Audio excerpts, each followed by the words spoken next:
Hi, welcome everyone. Thanks for joining today's webinar on healthy food for healthy minds. The webinar is organized by the Happy to Help platform. We will talk about the platform once the webinar is over, but and how you can contribute towards this. Today's speaker is Preeti Sinha.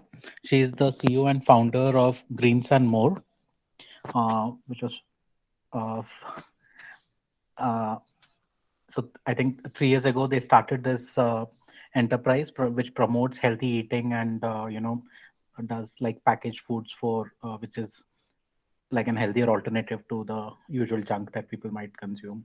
So and she's taken time out today to discuss healthier eating patterns and habits. So without further ado, let's just start. So Preeti, if you want to maybe share your screen and I'll can start off. You're on mute right now. Am I audible now? Yes, you are. Okay. So let me put forward my screen and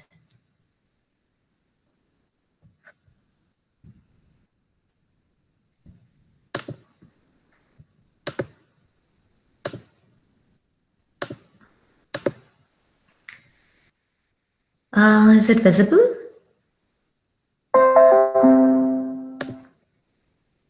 Is this visible on? Yes, it is. Okay. Thank you.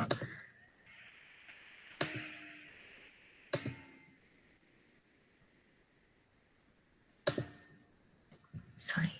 Yeah. So quickly, my name is Preeti. I'm the founder of Greens and More. I'll tell you a quick story before we start with the whole presentation, how we started Greens and More and what was the reason behind it. So it was more of my personal desire to change myself, my personal desire to be healthy, to stay fit. It was after my second pregnancy that I gained a lot of weight. And because of the weight, I was suffering from different health issues like sciatica, shortness of breath. It was very difficult for me to take care of both my kids and run around them, and the different aspects of weight issues got into place. So as you can see, 2017, it was more of my personal desire to change. And at that particular time, I was looking for some of the options which I can get to eat healthy and stay healthy. So while I was working out, and there were a lot of options to work out, like there were online and offline gym classes. Then there were a lot of fitness centers. Then there were, I remember during that time, there was a lot of effort was made in opening gym classes within the gated communities itself. So losing weight and embracing health is more about 80% diet and 20% exercise. While I had easy access to 20% of that particular help out groups, I did not have easy access to health food. So it started more of my personal desire that I wanted to lose weight. And for that, when I started looking for health food options outside, there were none. I started looking into different kind of food that I can cook at home.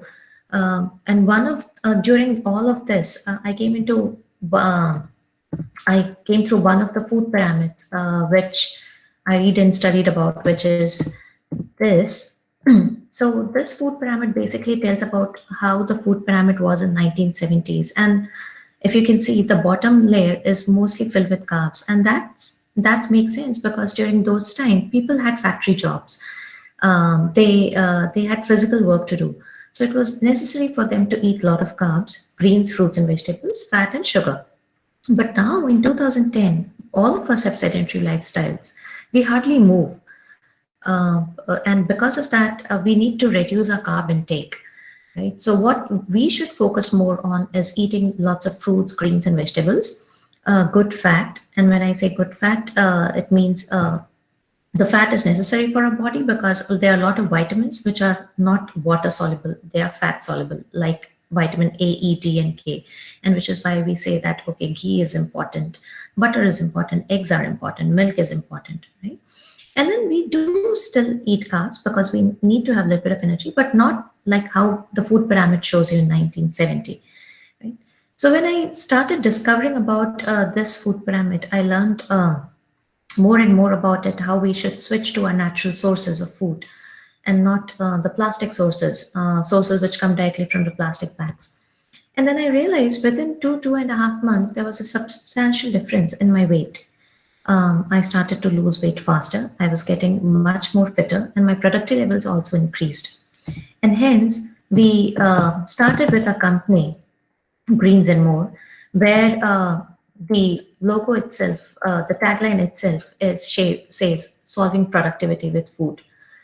Why we thought that we are solving productivity with food? Because, and especially Greens and More originated at Hyderabad. When we started our corporate outlets, we realized that there are a lot of people who come, and when you give them a bowl full of biryani and then a bowl full of salad, what reduces is the sluggishness, right? You're more active, you are much more focused. Whereas if you eat a lot of biryani and come back directly from your lunch to your work, you'll feel slightly sluggish, right? You feel like, you need that break. Whereas with a wholesome food, you don't want that. So there were a lot of experimentations that have happened. We tried and tested different formats, and then this particular format is what we realized and understood, and we made a framework that this is going to be the philosophy for Greens and More. And the philosophy is minimum 400 to 500 grams of fruits, vegetables, greens, whole grains. This is what should be consuming you should be consuming on your plate, and especially when you're going to office, right? At least one meal of the day you're consuming in your office. Try to make sure that that one particular meal is also a healthy meal. Right? Now, if you consume your food which is full of whole grains, vegetables, fruits, and legumes, you will realize that you don't need supplements, right? You will reach your optimum levels of vitamins and minerals naturally by food. So, and another thing which we focus on is we try to make our farm to plate time shorter and smaller. We are directly connected with a lot of farmers, and we procure the vegetables directly from them. We make sure that the harvest time, the time from which the product has been harvested to the time when the product is there on your table, it's not more than a day, right? And what happens is, if you maintain the freshness, the quality of the nutrition also differs a lot. There's a whole lot of difference when you eat freshly harvested food today, whereas the harvested food 3 days afterwards. We also realize that we want to cook off less cooked food, right? We don't want to put our food under too much of mirch and masalas and spices and other taste enhancers to make it tasty, right? Cook less so that you can retain your retain your nutrients. Cook without preservatives and try to eat as fresh as you can. During this entire process, when we are eating our natural food, we also realize that there's something called as food pairing. Food pairing is nothing but what combination of the food you should be consuming so that your absorption rate increases. For example, iron, which is in spinach. If you consume it with lemon, which has vitamin C, then the iron absorption triples, right? So similar such concept is what make the condensed nutrition work for anyone, right? So these are basically our outlets. As you can see, the bottom picture is something where we lay out our greens, and then we have our carbs, and then we have our protein section. So these are basically the macronutrients, right? Whereas if you see the second picture on the bottom, we have a lot of colorful ingredients, like you can see the variety of fruits and vegetables, that too from different color family. It's very important because each and every color represent a particular set of nutrients which you should be consuming. So this is how our salad bar is laid out. People can come and they can customize their salads with whatever they want, and all of the dressings are also made in-house. And this is the basic fundamental of modern food pyramid, which is what we just discussed, which is this one. Any questions so far?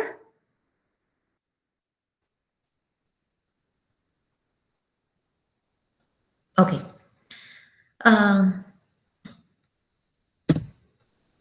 The scale of a problem. Why?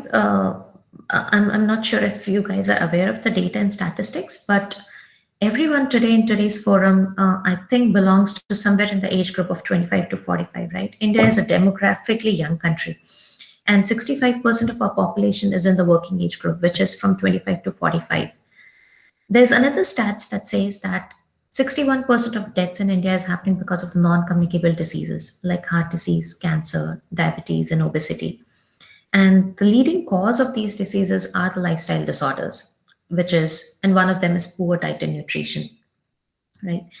So that being the scale of the problem, it is very essential that we bring a lifestyle change to ourselves. I'm not a technical advisor on nutrition. I have nutritionist on my team. I can connect you to her directly if you have any questions related with specifically deep dive into nutrition. But today what I can do is I can share my experience, how I lost 20 kgs of weight, and from 72 to almost 52 kgs. That's been a journey. And how I've done that, I can share some experiences from that. Like I said, the first thing was eat real food. Food that is harvested very close to your home, right? Food that comes directly from the farmers. Food that's not from the plastic. An easy way to recognize a fresh food and a junk or maybe a preserved food is anything that comes out of plastic, say a total no to it. If it could be cornflakes, it could be cereals in the morning, it could be hot dogs, it could be maybe bread that comes out of plastic. Anything that is made and kept for long is not good, right?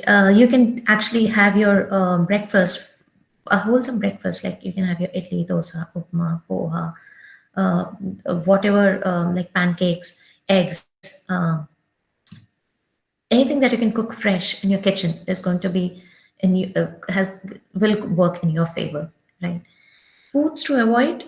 I basically avoided the entire range of sugar during that time, and even now. I mean, sugar is such an addictive, right?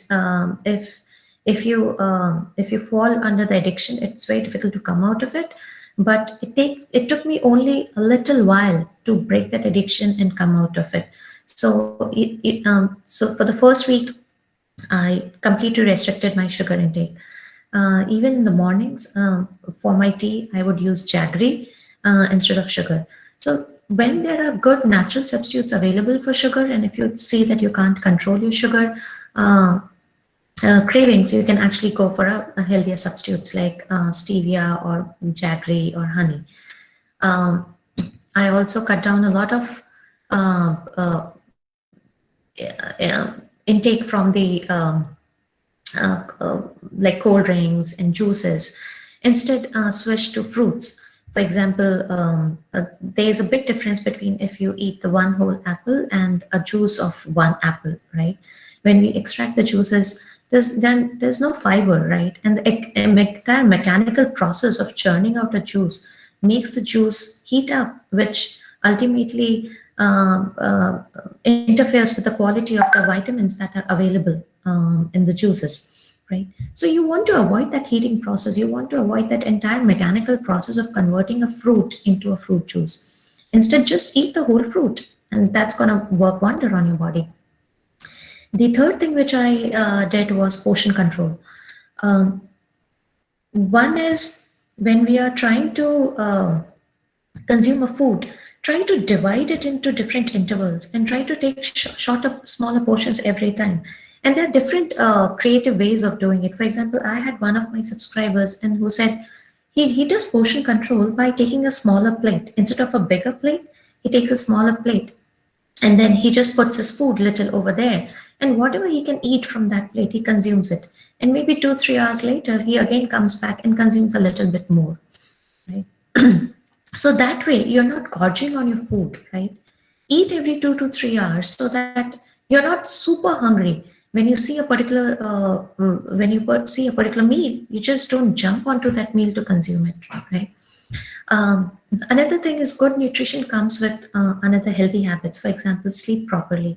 One needs to make sure that they have 8 to 10 hours of sleep. De-stress yourself.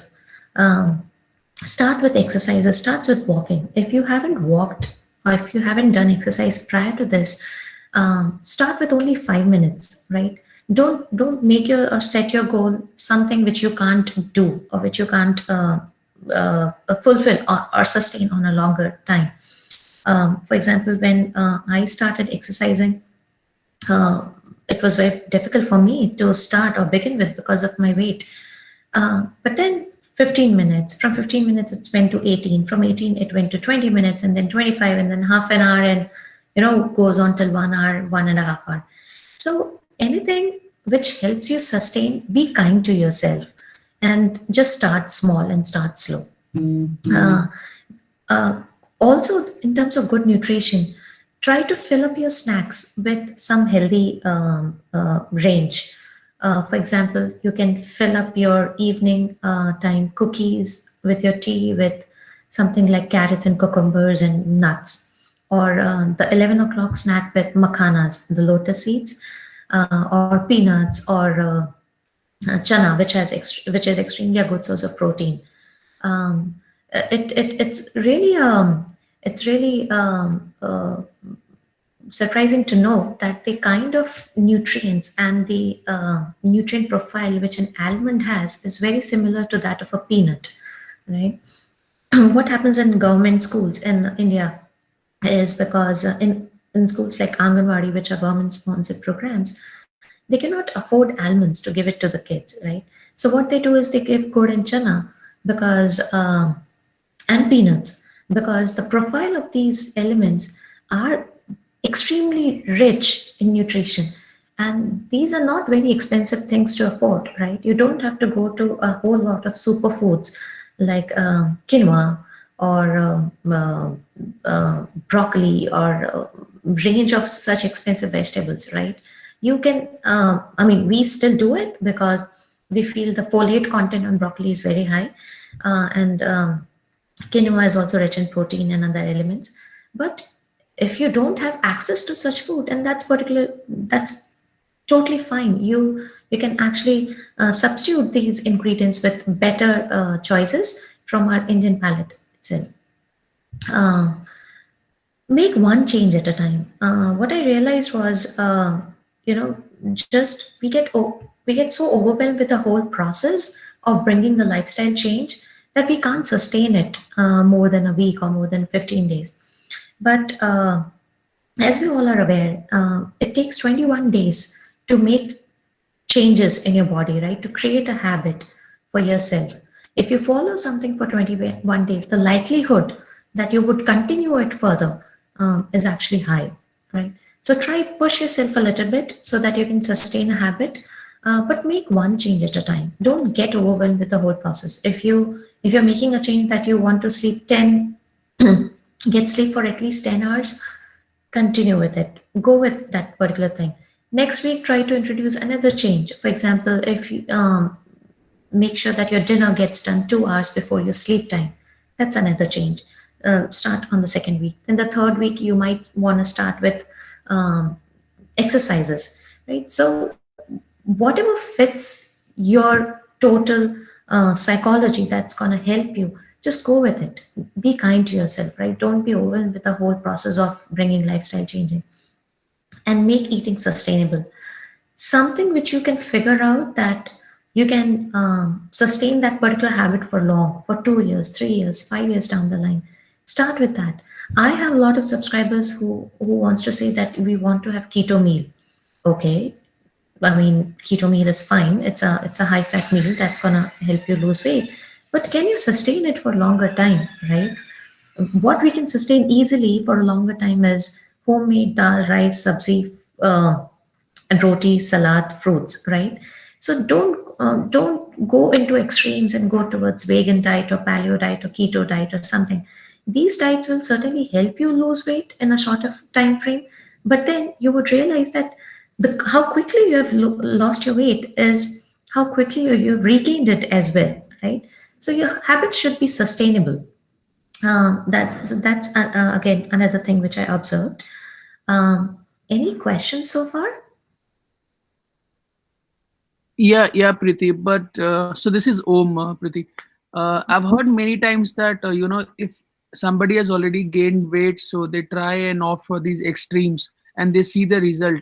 But like, is it good to do so, or it like we should do it gradually, and we should give it some time to lose the weight?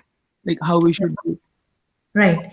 So I have seen both cases. There are people who have lost weight. In fact, my own consultant chef, my head chef, lost from 120 kgs to 60 kgs. That means from 120 kgs to 60 kgs, like it's like almost one person was out from his body, right?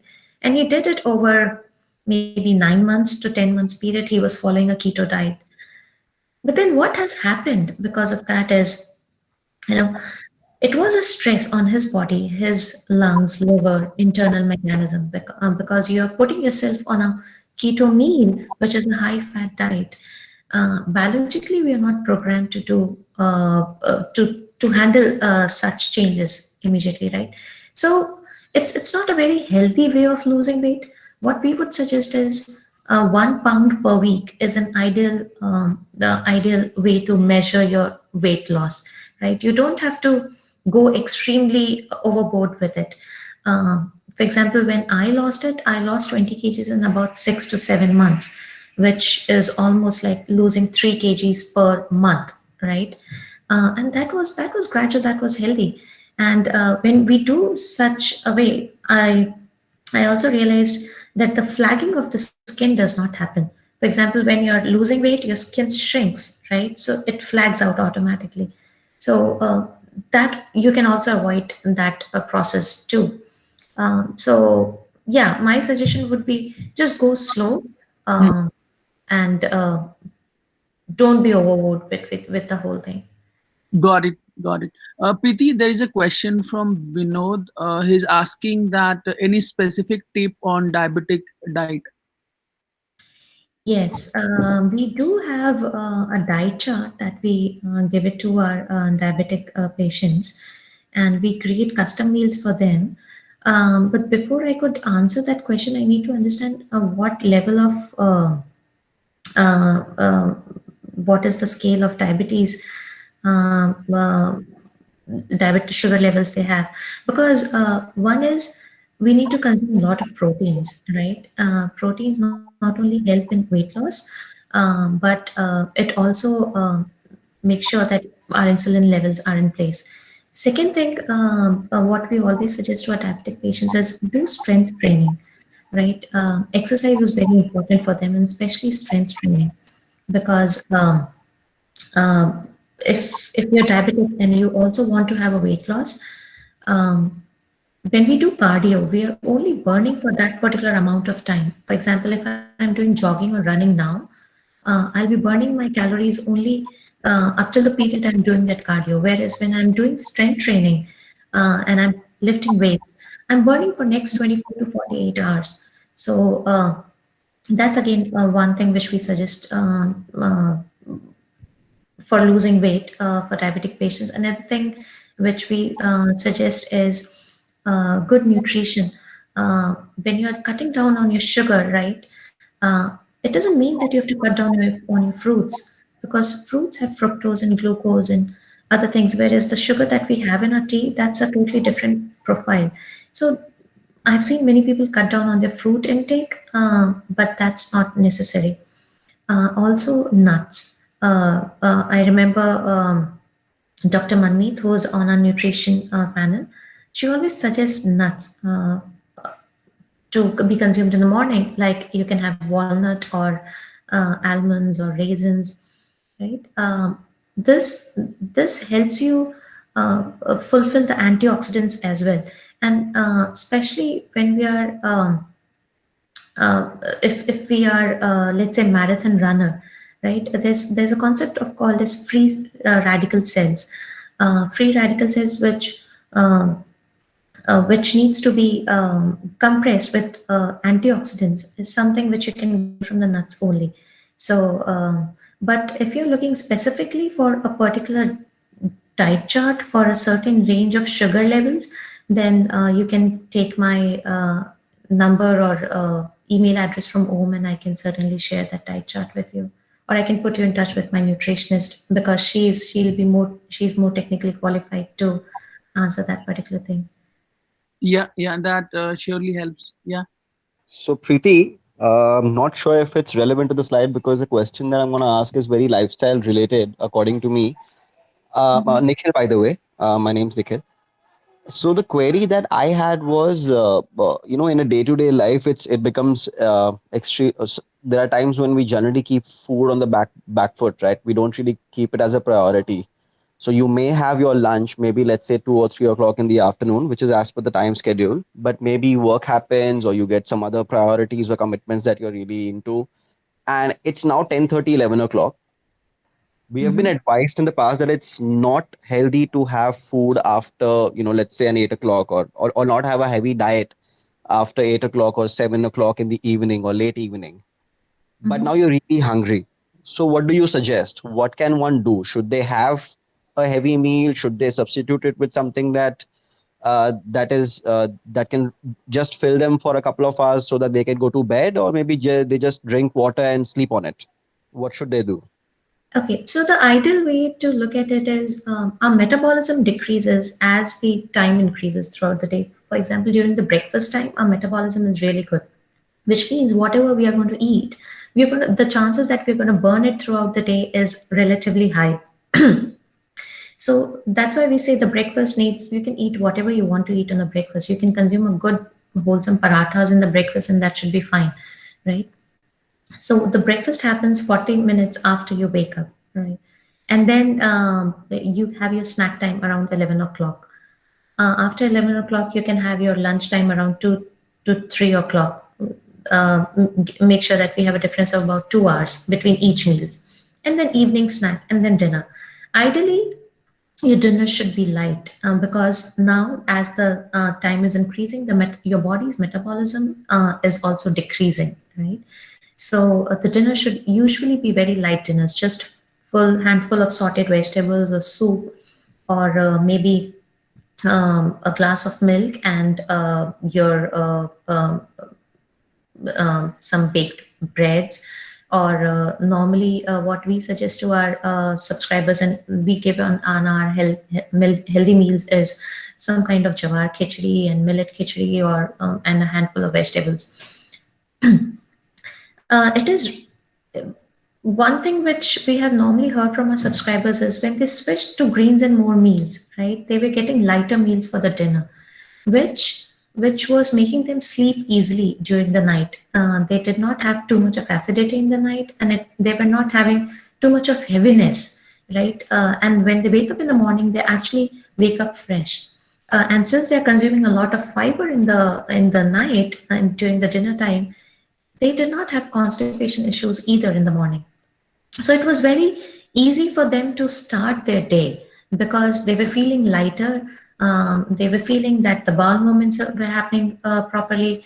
They were consuming a lot of water, and then that made them lose weight much faster as compared to someone who was not taking proper care of the intervals, the time intervals between the meals, and also who was having heavier meals in the night.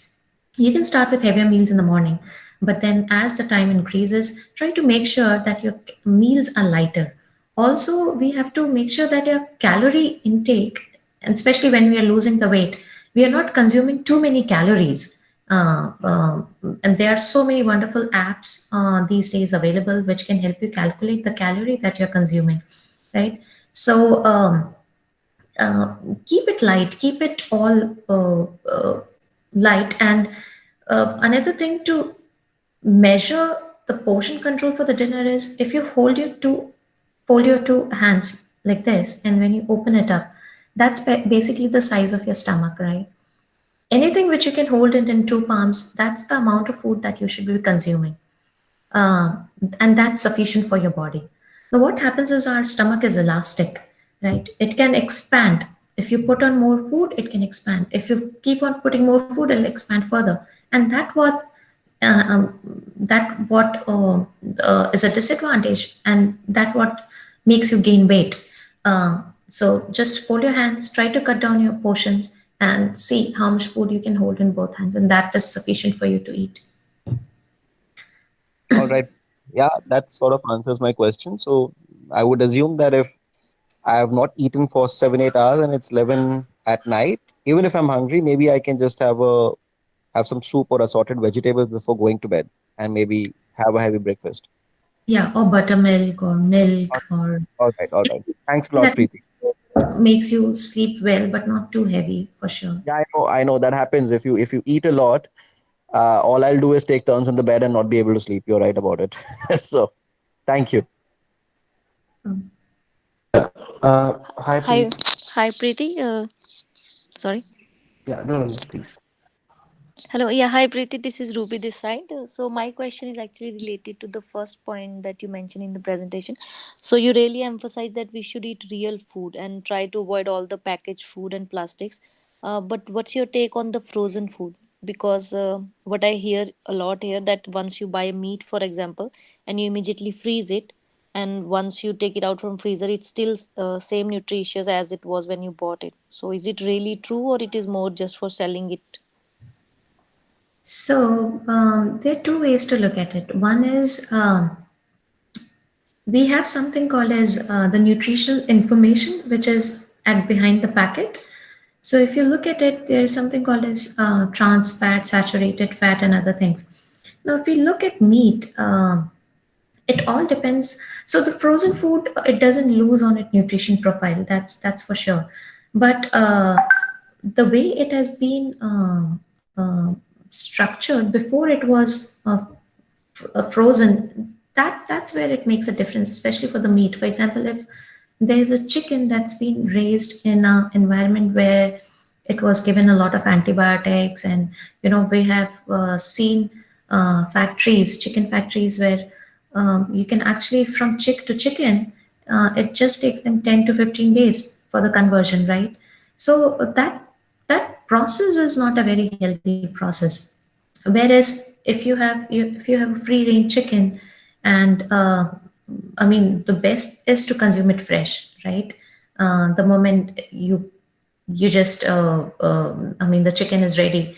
But even if it's frozen, that's totally fine, but it needs to be frozen within a certain amount of time after it's been processed. The second is there are green peas or corn kernels that comes frozen in India, and they don't lose their nutrition profile, because the green peas, what I have seen is normally they just plug the peas, they snap it, they take out the pea buds, and then they put it on a freezing process, and that doesn't lose the nutrition profile either. That also brings another interesting fact is about the dehydrated vegetables or fruits. Um, Again, the process by which we are making this is important.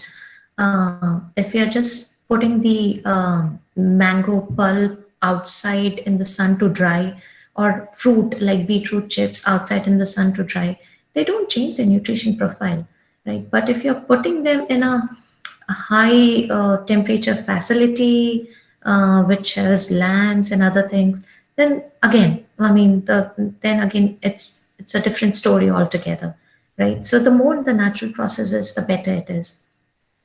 But if you have access to fresh food, then go for fresh instead of frozen. But I know in India we don't get seasonal vegetables all that. I mean, the seasonal vegetables are seasonal. You don't get them throughout the year, right? Like green peas or corn kernels. So we don't have an option but to use frozen.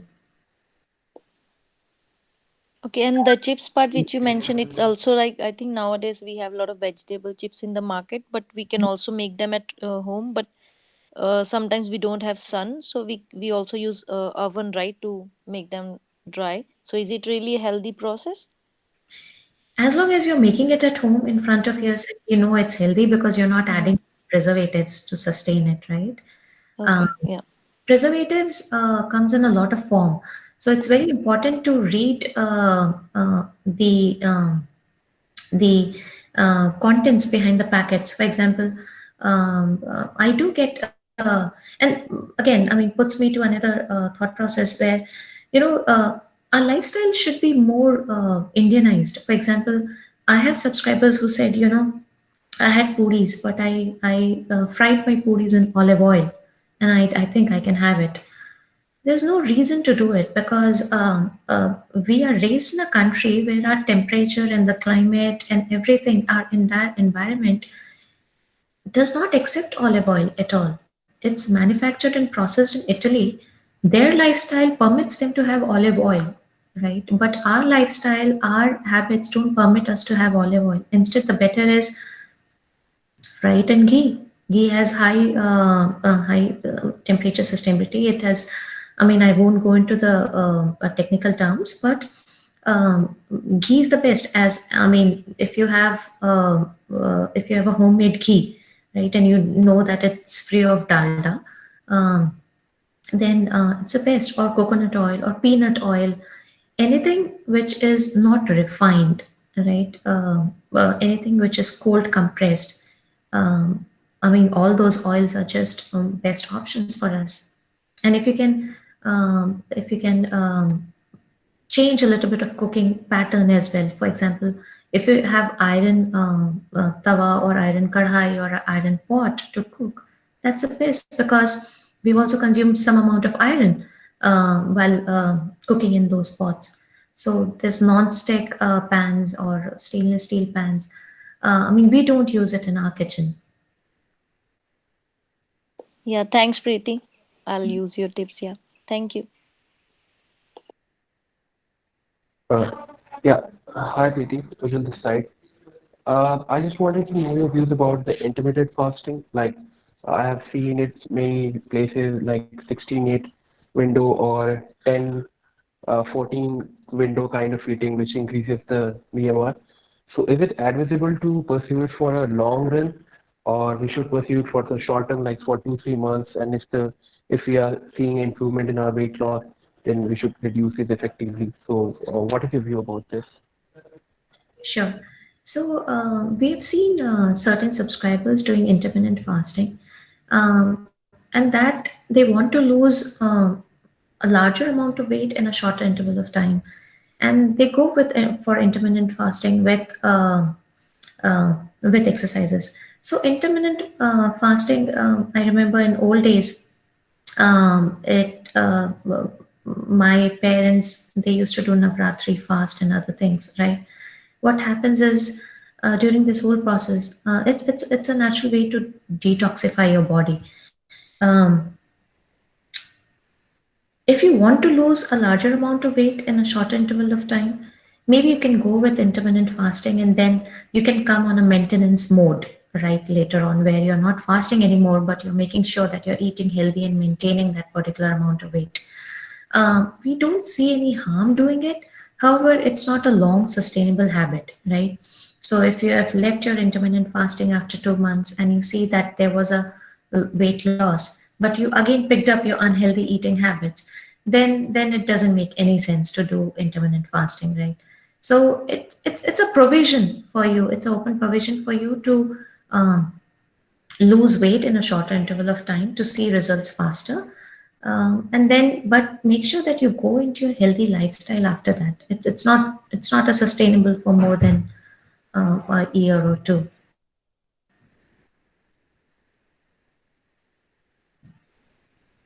Yeah. Okay. Got it. Got it. Thank you. If you need more information on intermittent fasting, see, it also goes from body to body, from human being to human being.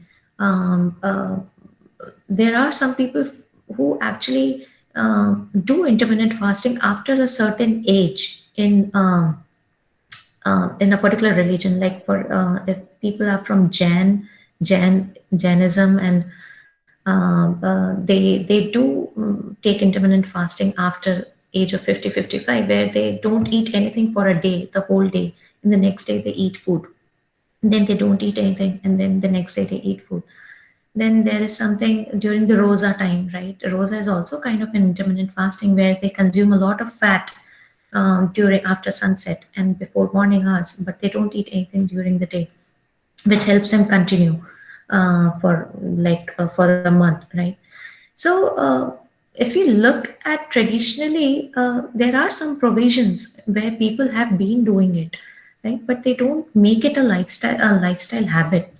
Also, it's in generically we can suggest it like that, right? But you might have certain health issues that might not go with such a lifestyle. So it's better you can always write to our nutritionist, Dr. Manmeet. She's PhD in food science and nutrition. So she's much more technical to handle such questions.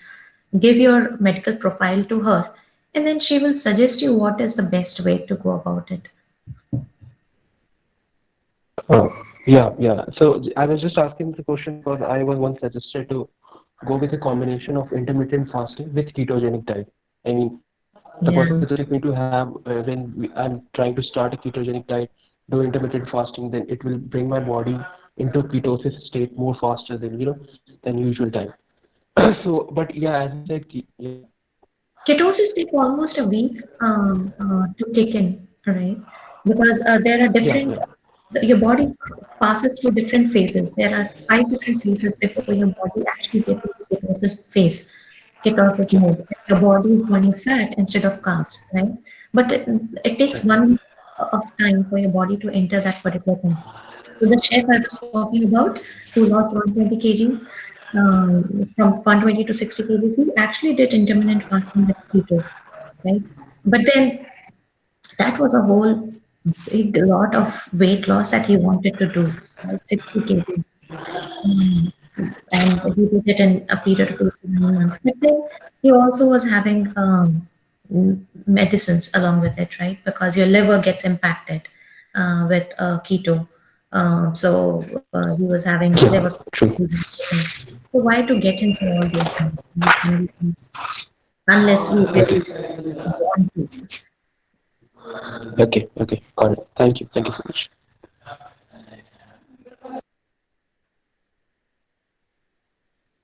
Yeah. So Preeti, there is a question from Nitesh. He's asking, what are healthy ways or meal to put on weight for one who are underweight? Okay. So one is exercises helps a lot. Exercises not only helps in losing weight, but it also helps in gaining weight too, right?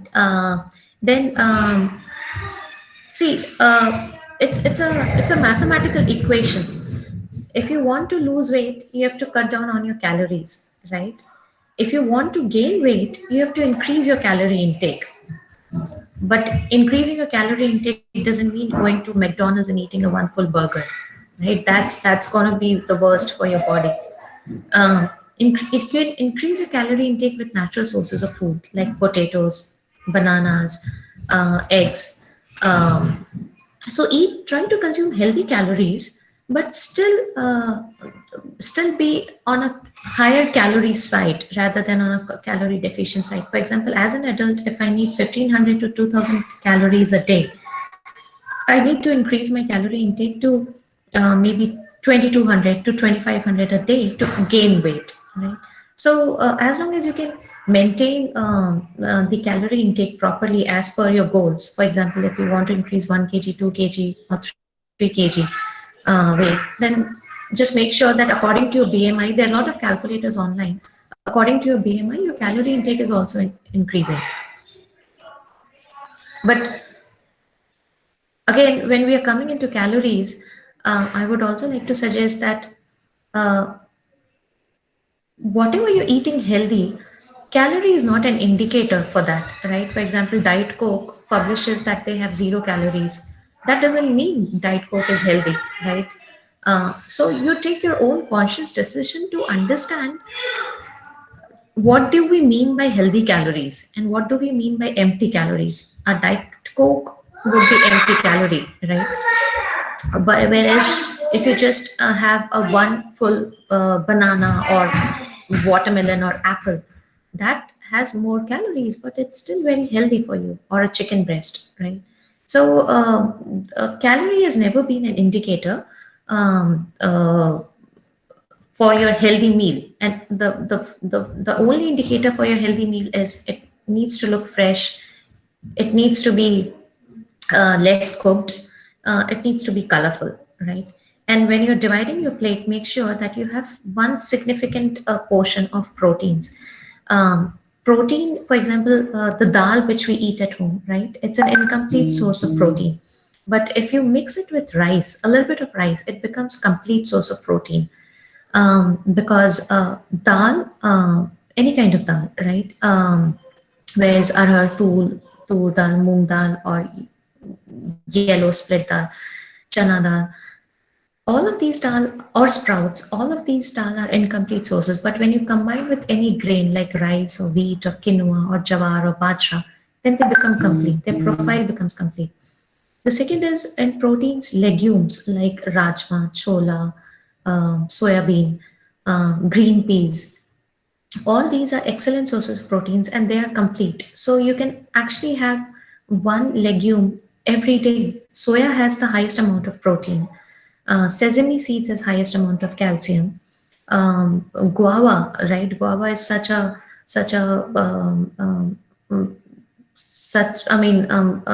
I remember during my grandmother's time, we used to pluck guava from the tree and just have it. Whereas these days you have to buy guava, and it's such an underrated fruit.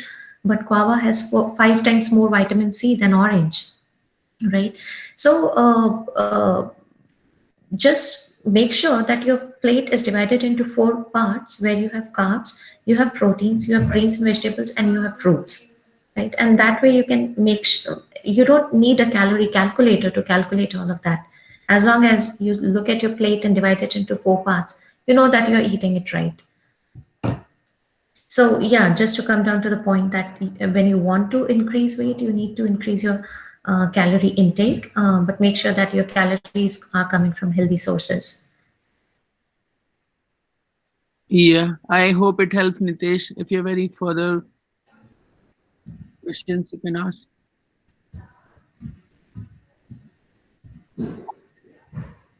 Yep, that was helpful. Thanks, Preeti. Preeti, there's a question from Vinod in the chat window about timing of consuming fruits. Is there like a good time to have fruits?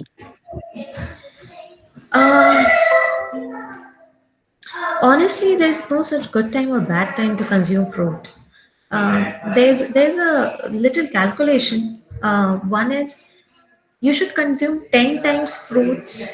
The amount of fruits that you should be consuming should be 10 times your body weight. For example, if I'm 53 kgs, I need to be consuming at least 530 grams of fruits every day. That means almost half a kg fruit, which would include 2 apples, which would include 1.5 guava, which would include half a papaya, half a small papaya, or which would include 3 oranges, and which is totally fine, right? We can at least consume this much, because you can have 1 apple during snack time in the morning and maybe 1 guava in the evening, right? So the ideal calculation that we go with is 10 times your body weight. That is the amount of fruit you should be consuming in a day.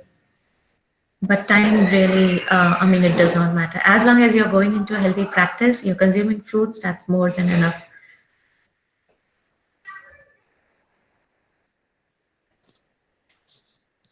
Yeah, I think there's another question about the mixing of rice and dal and how that makes it better. Sure. Is there a is the question on the text window, or? Yeah, if you go onto the chat window, you could see it. Oh, I can read it out. It's essentially, can you elaborate on how mixing dal and rice makes it whole? Yeah, so if you Google it up, you would know there are 2 different types of protein. One is incomplete protein and one is complete protein. Complete protein means you have your entire profile, right? Amino acids and lipid and everything together.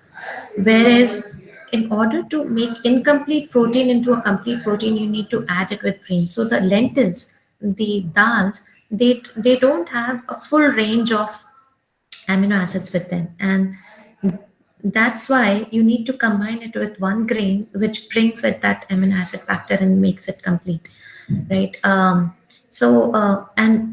the added advantage is, if you in southern India they normally cook sambar, right, which is where they add a lot of vegetables and fruits as well. Which is where they add lot of vegetables in the dal itself, right? So you get vitamins and minerals also. And another good habit which they have is they put ghee on it, right? So rice, dal with lot of vegetables, which becomes sambar, and then ghee on top of it, right? That's such a nutritious food because ghee helps you absorb all those vitamins and minerals, which is normally fat soluble, right? Which is vitamin A, E, D, and K. You sit on the sunlight for long hours and you take vitamin D, right? Or if you take vitamin D capsule, but if you're not having enough fat to absorb it, then the entire thing becomes useless, right? And so that is why the entire combination, how we have been eating during our grandmother's time, that combination still is relevant today. It's just that when we overcook it, that is when we are spoiling the entire nutritional profile. For example, if you look at our greens and more food, it's nothing but full of vegetables and fruits, simply because we want to cut down the carb intake for people who are not exercising, who are not moving.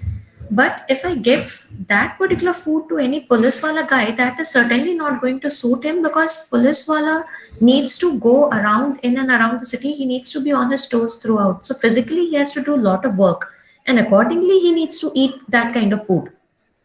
Whereas for you, if you're doing an office job, you need to be consuming less carbs and more of greens, fruits, and vegetables, right? And similarly, a person who's moving a little bit and who's also doing exercise, then for them, the rice and dal and the ghee combination works perfectly fine, because he needs to be having some small amount of carbs to keep himself energetic for his physical activity too.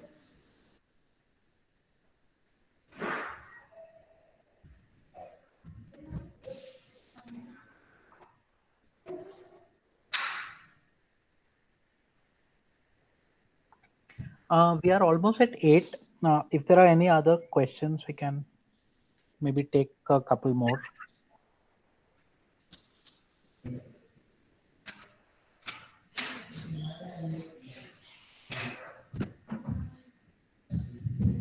So I just wanted to highlight, whatever I've shared it with my experience and what we have seen in the subscribers, right? But if you have a specific nutrition related queries, Dr. Manmeet is the right person to answer those queries. She's PhD in food science and nutrition. So she's subject wise, she's qualified to do it, right? I can only tell you that, okay, this particular thing worked for this one, this particular thing worked for this one. Nutrition and food is not like one size fit all recipe, right? We all have different DNAs, we all have different genes, and we all respond very different to a whole lot of food habits, right? So if your friend was doing something and he lost weight, or if he becomes more productive, or whatever it is, it might not be the right thing for you too, right? So nutrition is very personalized. If I eat 10 cookies and I don't gain weight, whereas if my friend eats 10 cookies and she gains weight, her body is very different than mine. So the way our body responds to nutrition is also very different, because each of us have different levels of metabolism. Each of us have different genetic profile, different DNA profile, which plays an important role in this whole thing. So if you have any personalized questions, please write it to us, email it to us on our website, www.greensandmore.in. We can get you in touch with our nutritionist, Dr. Manmeet. She's a subject matter expert. She can do a deep dive into your medical profile, and then she can help you understand which nutrition program would be better for you, or what kind of lifestyle changes would be better for you. But on a generic, note, we all know that nutrition and exercise is important and they go hand in hand with each other. And especially in today's world where we are surrounded by lifestyle disorders, right? We are seeing cases where a 30-year-old dies out of heart attack, or a 35-year-old develops diabetic habits. And especially once the moment you go out of your home to your work environment, where you have to leave your city, you have to leave your home, and you're getting into another city for your work or anything else, and you're eating outside food, that's where the medical problem starts to emerge, right? Until you're in the home environment, you're very safe, secured, and nice. The whole problem starts when you just go out, because the way they cook food in hotels and restaurants, it's not a very ethical business practice. Um, uh, I mean, I have seen different hotels cooking vegetables which have been lying there for 10 days, 12 days. And the moment they cook the food, you don't even realize that there was a stale potato being put in the food, right? Because it's all cooked and you can't figure it out. So the best way is to eat food which is less cooked.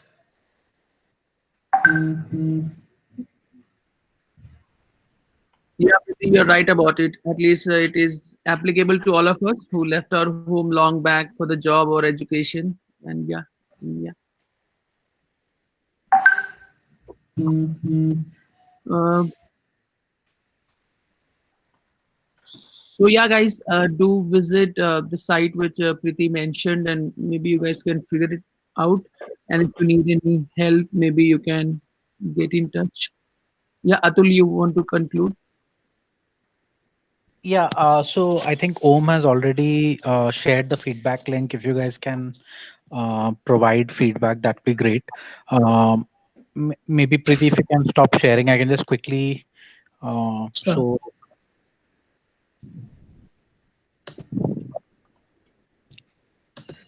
So the webinar is basically organized by this group called Happy to Help. This is our website. I've the video and all the links will come to you via mail if you have registered for this, so you can have a look at that point of time. But generally, the idea is this is an open mentoring platform. We conduct webinars every Saturday at 7 India time, and there are options to have one-on-one mentoring with the mentors who are registered on the platform. So if you go in, you can have a look at all the mentors, and they have shared their calendar, so you can block time with them. If you are interested in joining us as a mentor, there's a link in here to kind of register yourself, and we'll get back to you and onboard you onto the platform. But generally, the idea is that to kind of collaborate here, and like Om said, it's non-profit, and it's not a monetary exercise. uh, but yeah, so if you are interested, please do come to the website and have a look. And we are on almost all the social media platforms also, so you can um, follow us there. And all the links, everything will come to you via mail shortly. So you can have a look then. So that's about it. So Preeti, thanks a lot for the webinar. I think it was quite useful, especially for most of us who are working and, like you said, not at our homes, getting fed home cooked food. So yeah, thanks a lot. Thank you so much for having me. It was really a pleasure to be here. And do ping us for any personal queries if you have. Yep. All right. Thanks, guys. Thanks for joining. Thank you. Thank you.